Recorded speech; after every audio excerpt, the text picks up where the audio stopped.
Ang bawat karamdaman na ating pinagdadaanan ay nagsisilbing paalaala na ang buhay ay maaaring magbago anumang oras.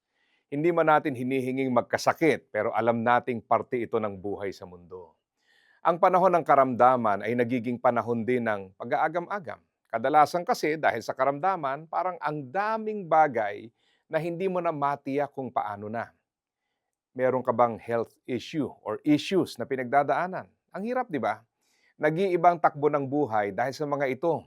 Yung routine nababago dahil kasama na dito ang pag-inom ng gamot sa takdang oras. Ang magagawa mo, nalilimitahan.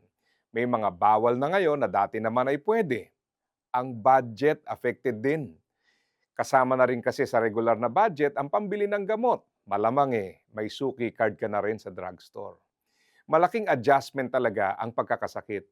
Bukod sa iniindang karamdaman at mga limitasyon nito, hindi rin maiiwasang maisip ang kinabukasan na maaaring maapektuhan ng kasalukuyang karamdaman.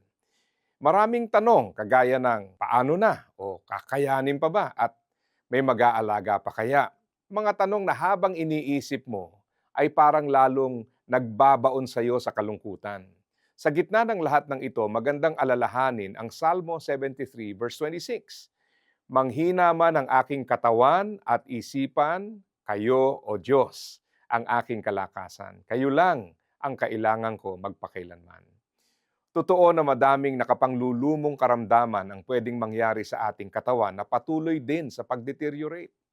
Pero totoo din na sa kabila ng ating mga pagbabago dahil sa karamdaman, ay nandyan ang Diyos na mananatiling siya, hindi nagbabago.